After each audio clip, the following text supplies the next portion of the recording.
Scientist F.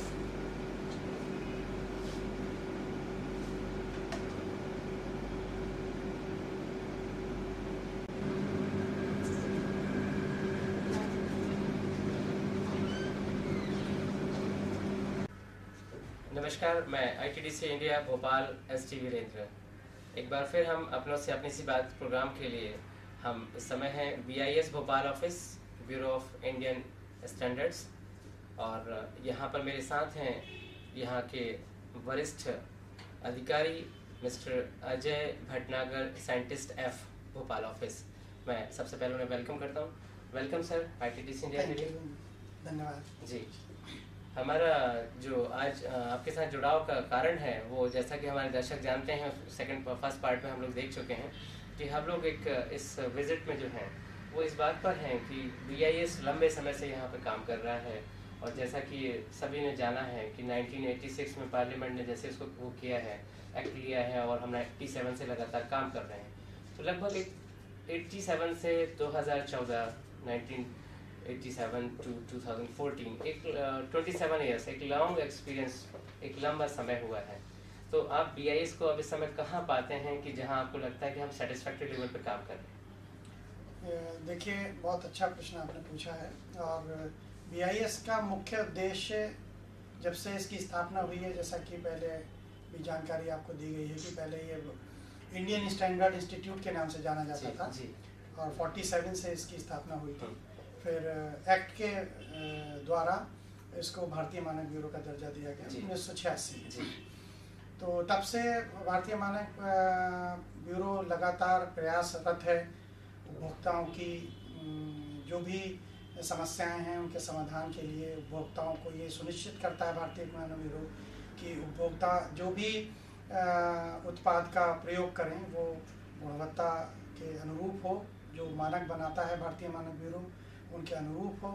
और भारतीय मानक ब्यूरो का लगातार ये प्रयास रहा है शुरू से ही कि जो भी उपभोक्ता उत्पाद का प्रयोग करे वो अच्छे मानकों का हो और अच्छे मानक के अनुरूप रहे, ताकि उपभोक्ता खुश रहे और जो भी वो पैसा खर्च करे अपने उत्पाद के लिए उसको पूर्ण उपयोगिता मिल सके। हम ये समझना चाहते हैं कि जैसे एक लंबे समय में जो हम फिर से एक बार सामने शेयर करते हैं कि हम अभी इस समय बात करें मध्य प्रदेश की जनता के लिए, तो मध्य प्रदेश की जनता का संवाद BIS के साथ में लगभग टूटा जैसा लगता है। एक आम पब्लिक अगर चाहे, वो समझना चाहे कि भारतीय मानक ब्यूरो से हम किस तरह जुड़े हैं, तो ये बात उसको कभी पकड़ नहीं आती है। तो इसके लिए जैसा कि बीच में एक कोशिशें आपके यहाँ से हुई जिनमें एक आई केयर शब्द आया, और दूसरा एक कभी इसके बाद सुझाव आया कि सब एक हेल्पलाइन भी इसमें शुरू की जाए। तो हम सबसे पहले जानना चाहेंगे कि जो ये आई केयर है, ये आई केयर क्या है और कैसे काम करता है प्रदेश के लिए? जी, बहुत सुंदर प्रश्न है। आई केयर विभाग की स्थापना तो अभी नई ही हुई है। हमारे जो नए महानिदेशक महोदय आए हैं उन्होंने आई केयर विभाग एक नया बनाया है। हालांकि इसमें जो कार्य किए जाते रहे हैं वो शुरू से किए जाते रहे हैं, बट उन्होंने इसको एक सिस्टमेटिक तरीके से करके एक आई केयर विभाग बनाया है, जिसमें मुख्यतः जो कार्य किए जाते हैं। एक तो इसका आई केयर में मुख्यालय में जो चीफ है वो आई केयर चीफ मुख्यालय में दिल्ली में बैठते हैं, और उनके अंतर्गत जो भी हमारे क्षेत्रीय कार्यालय हैं वहाँ भी आई केयर ऑफिसर्स बैठते हैं। वो जो मुख्यालय में चीफ बैठते हैं वो उनकी कार्य प्रणाली को मॉनिटर करते हैं, और जो क्षेत्रीय कार्यालयों के आई केयर ऑफिसर्स हैं वो जो शाखा कार्यालयों में जो आई केयर ऑफिसर्स होते हैं उनके कार्यों को मॉनिटर करते हैं।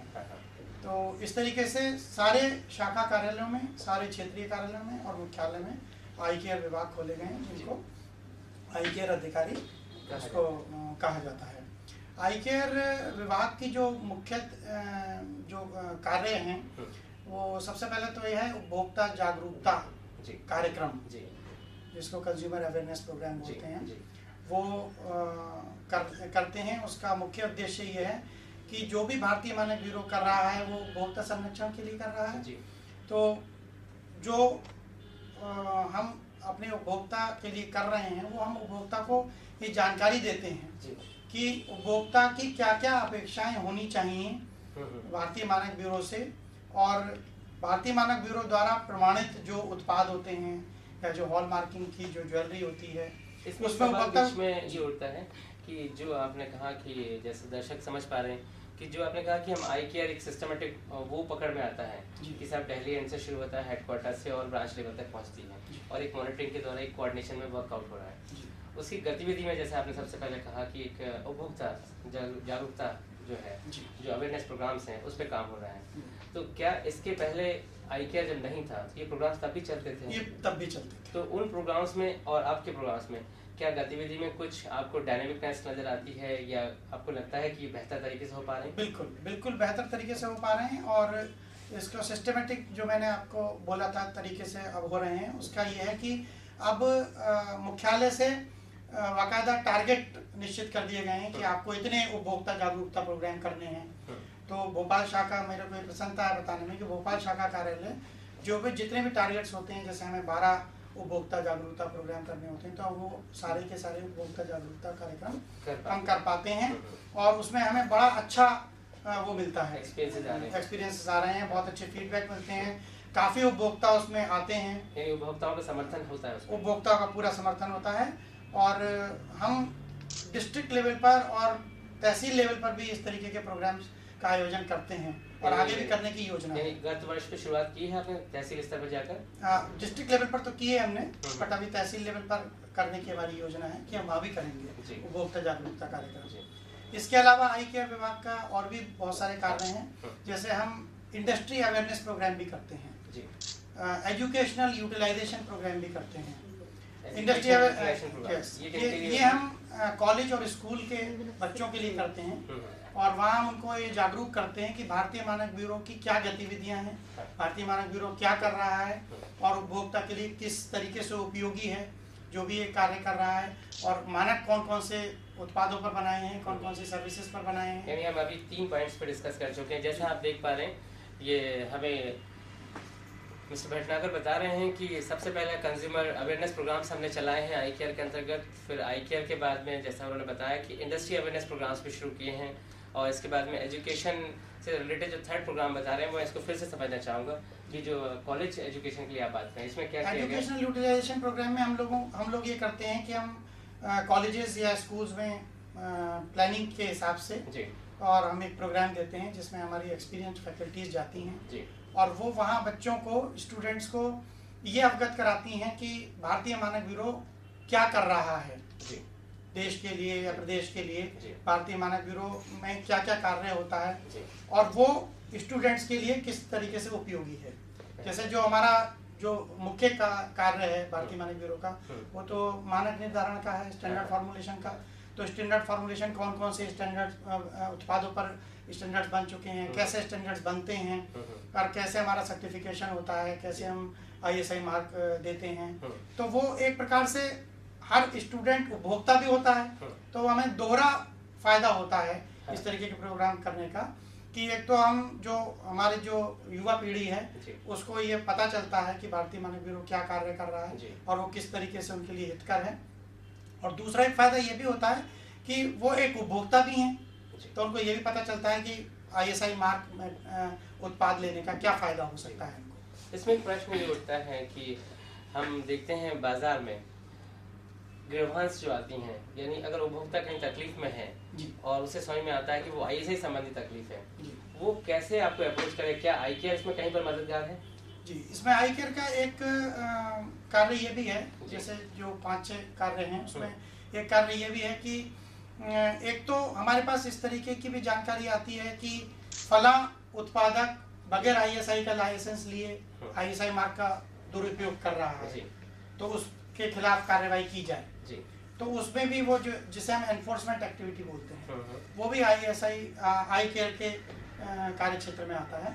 आई केयर ऑफिसर के पास जैसे प्रमुख के द्वारा कोई भी सूचना आई कि ये फला स्थान पर, क्या यह मालूम है आई केयर अधिकारी समथिंग जुडिशियल पावर्स के साथ भी हो सकता है? उस समय जुडिशियल पावर आई केयर अधिकारी पर नहीं होती, उसके पास सिर्फ एडमिनिस्ट्रेटिव पावर्स होती हैं। कि जैसे उसको सूचना मिलती है तो वो प्रमुख महोदय से अनुमोदन लेता है टीम का, वहाँ पर रेड डालने के लिए जी इंफॉर्मेशन के आधार पर ठीक। पहले हम डिस्क्रीट इन्वेस्टिगेशन करते हैं और उसके बाद अगर डिस्क्रीट इन्वेस्टिगेशन में लगता है कि जानकारी सही है तो फिर हम एनफोर्समेंट पुलिस की हेल्प के साथ वहाँ पर हम जुडिशियल की जगह हम इसे माने कि जब आप उसके लिए जाते हैं जो आप इन्फोर्समेंट करने के लिए पुलिस की मदद ले सकते पुलिस की मदद बिल्कुल ले सकते हैं, है ना? जो हम पकड़ पा रहे हैं कि पुलिस की मदद आपको इसमें मिलती है। पुलिस की मदद बिल्कुल मिलती है। हमारे प्रमुख महोदय जो जिले के एसपी को एक चिट्ठी लिखते हैं, एक पत्र लिखते हैं जिसमें वो ये उनसे अनुरोध करते हैं कि इस तरीके से ये भारतीय मानक ब्यूरो के एक्ट का प्राविधान का उनको बताया जाता है और इस तरीके से ये मिसयूज की हमें इंफॉर्मेशन मिली है, हमें पुलिस की हेल्प की ज़रूरत है और हमें ज़्यादातर सभी केस में पुलिस की हेल्प पूरी मिलती है। जैसा अभी हम देखते हैं कि हम ब्रांच ऑफिस के साथ में हैं, निदान की तरफ बढ़ा पाएंगे? ये भी बहुत अच्छा प्रश्न आपने किया है। इनफैक्ट जब भी कभी कोई ग्राहक असंतुष्ट होता है इसके बारे में हम अपने उपभोक्ता जागरूकता कार्यक्रम में भी जानकारी देते हैं कि अगर आप असंतुष्ट हैं तो किसको अप्रोच करें, किससे शिकायत करें, क्या शिकायत करें और शिकायत करते समय आपको किन किन बातों की जानकारी देना जरूरी है। तो उसके लिए भी हमारे हर शाखा कार्यालय में जन शिकायत अधिकारी होते हैं, पब्लिक ग्रीवांस ऑफिसर जिनको बोलते हैं, वो उनके पास जैसे प्रमुख महोदय के पास कोई भी शिकायत है, प्रमुख महोदय उसको जन शिकायत अधिकारी को फॉरवर्ड कर देते हैं और जन शिकायत अधिकारी की फिर ये जिम्मेदारी होती है कि उस शिकायत की जांच दोनों स्तर पर करे। दो स्तर हुए इसमें, एक तो जिसने वो उपभोक्ता जो उस उत्पाद का उपभोक्ता है जिसकी शिकायत की जा रही है, एक तो उस स्तर पर जानकारी हमें चाहिए, इन्वेस्टिगेशन करना है। दूसरा जो जिसने शिकायत की है उसके स्तर पर हमें इन्वेस्टिगेशन करना है। तो दोनों ही स्तर पर इन्वेस्टिगेशन के लिए जन शिकायत अधिकारी प्लान करता है और अगर इंफॉर्मेशन में कुछ कमी होती है, जैसे इंफॉर्मेशन में कुछ अपेक्षाएं हमें शिकायतकर्ता से भी होती हैं कि शिकायतकर्ता एक जनरल शिकायत कर देता है कि भाई इसका उत्पाद खराब है, तो उसमें विभाग कुछ नहीं कर सकता। तो एक तो सबसे पहले तो ये जरूरी है कि वो प्रोडक्ट ISI मार्क्ड होना चाहिए। जो शिकायत हम दर्ज करते हैं, ये इम्पोर्टेंट बात बताई हमारे भटनागर जी ने बताया कि जो जिन प्रोडक्ट पर शिकायत पर कार्रवाई हो सकेगी वो प्रोडक्ट सबसे पहले ISI मार्का हो, तभी ये BIS विभाग उस पर कार्य कर सकता है, जो कि इम्पोर्टेंट है। यानी जब भी आप लोग प्रोडक्ट लेते हैं तो सबसे पहले उस पर BIS से संबंधित जो भी मार्का उससे रिलेटेड है वो देखें। ISI मार्क अगर उसके लिए निर्धारित है तो उसका जो मापन है उस पर दर्ज होना चाहिए, अंकित होना चाहिए। इस पर जरूर हमेशा निगाह रखेंगे। मैं इस बात को आगे बढ़ाता हूँ जी।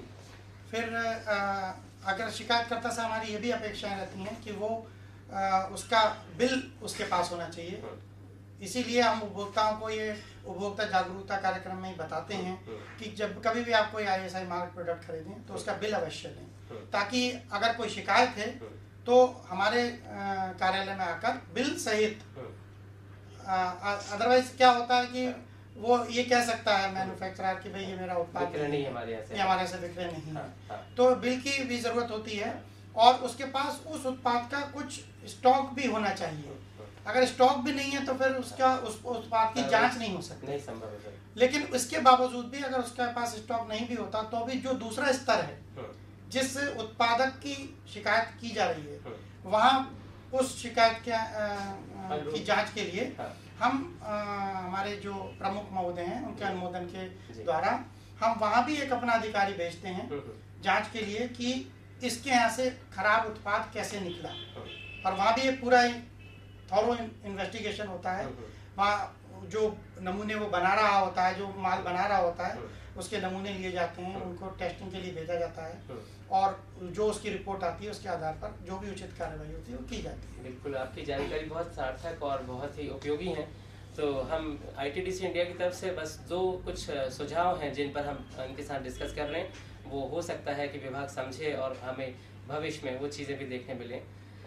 माननीय, एक हमारा सुझाव है कि जो iCare काम कर रहा है, इस iCare को डेवलपमेंट के लिए अगर हम जनता का समर्थन लेना चाहते हैं, जन समर्थन हासिल करना चाहते हैं, तो उसके लिए यदि, जैसा कि हम लोग बहुत लंबे समय से चर्चा में हैं, हम आपको इसको इन फाइल भी देंगे वर्कआउट लिखकर, कि हम चाहते हैं कि इसे आपके सेंट्रल ऑफिसेज जो आपके हेड ऑफिसेज हैं उनको ये आपके यहाँ से रिक्वेस्ट जाए कि ये एक क्लास थर्ड से लेके क्लास 10 तक के पाठ्यक्रम में कम से कम 2 चैप्टर हर साल हमारी जो बुक्स हैं उनकी ईवीएस की बुक्स हैं, जो सब्जेक्ट्स हैं, उनमें शामिल किया जाए, जिससे कि हम उनका बीआईएस का बेस शुरू से तैयार कर दें बच्चों में। तो जो हमारे जागरूकता अभियान के प्रोग्राम्स हैं वो हो सकता है आज से 20 साल बाद उनकी ज़रूरत खत्म हो जाए। तो आप इसमें क्या सोचते हैं? आपका सुझाव अच्छा है, लेकिन अब इस सुझाव के लिए चूँकि मैं एक सक्षम अधिकारी नहीं हूँ, बट ज़रूर से इस सुझाव को हम कोशिश करेंगे अपने मुख्यालय तक पहुंचाने की। बस हम यही जानना चाहते हैं कि अगर यदि आपके सामने हम प्रस्तुत करते हैं, आपको निवेदन देते हैं, तो क्या इसे आप आगे बढ़ाएंगे? बिल्कुल, किसी भी सुझाव को, अच्छे सुझाव को जो देश के हित में है, देश के नागरिकों के हित में है, बिल्कुल जरूर हम अपने मुख्यालय तक पहुंचाएंगे और मुख्यालय से ये अनुरोध भी करेंगे कि उस सुझाव पर वो उसको कंसीडर करें। बिल्कुल। और दूसरा एक सुझाव ये है कि हम यदि ज़मीनी स्तर पर काम करना चाहते हैं जिनमें कि वॉलंटरी वर्कआउट हो, मतलब हमने जब देखा है देश में कभी भी कोई जब कार्य होते हैं जहाँ वॉलंटियर शब्द आ जाता है वहाँ सक्सेसिबिलिटी बढ़ जाती है।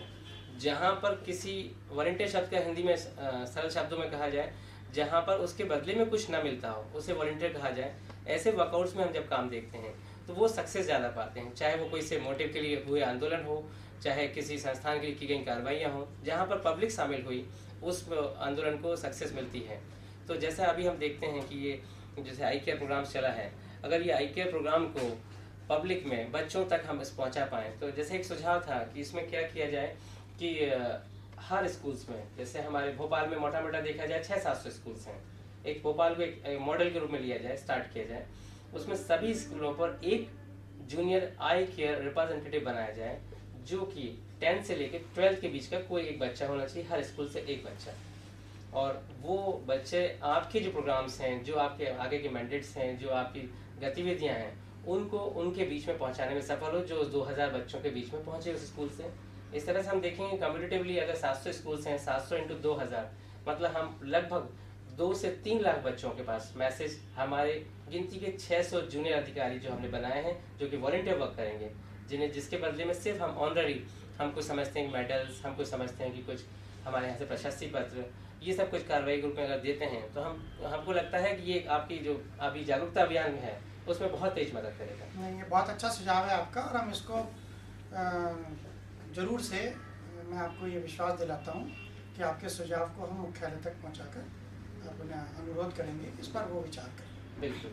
और अंत में सबसे पहले तो हम आपको बधाई देंगे कि आप लोग जो काम कर रहे हैं वो बहुत ही सक्सेसफुल प्रोग्राम है और प्रदेश में इसका गतिविधियां नज़र आती हैं, दिखलाई पड़ता है और वर्क हो रहा है। तो सबसे पहले धन्यवाद आपको। और दूसरा ये है कि हम चाहते हैं कि जो प्रदेश की जनता है उससे आप जो अपेक्षा करते हैं जिससे इस प्रोग्राम को आगे मदद मिले, क्योंकि ये उन्हीं के हित में है, ये जनहित में कार्य हो रहा है, तो उसमें आप उनके लिए क्या संदेश देना चाहते हैं अगर 2 लाइन में बात करें? मैं यही संदेश देना चाहूँगा कि हमारी एक भारतीय मानक ब्यूरो की जो जागरूकता, हम उपभोक्ता जागरूकता और ये इस तरीके के अलग अलग कार्यक्रम करते हैं, आप ये दर्शकों को बोलिए, उसमें बढ़ चढ़ कर हिस्सा लें। और हमारी भारतीय मानक ब्यूरो का वेबसाइट का मैं ज़रूर एड्रेस देना चाहूँगा, जिसको वो लगातार देखते रहें और उससे उनको पूरी जानकारी मिलेगी कि ये विभाग क्या कर रहा है उपभोक्ता के लिए, देश के लिए, प्रदेश के लिए। उस वेबसाइट का एड्रेस मैं ज़रूर बताना चाहूँगा, www.bis.org.in। इस वेबसाइट को देखें और उसका लाभ उठाएं, यही मैं अपेक्षा करता हूँ। धन्यवाद। थैंक यू भटनागर जी। मैं ITDC इंडिया की तरफ से पुनः आपको धन्यवाद देता हूँ और बहुत स्वागत करता हूँ कि हम लगातार और मुलाकातों में रहें और जान पाएँ और समझ पाएँ। Thank you.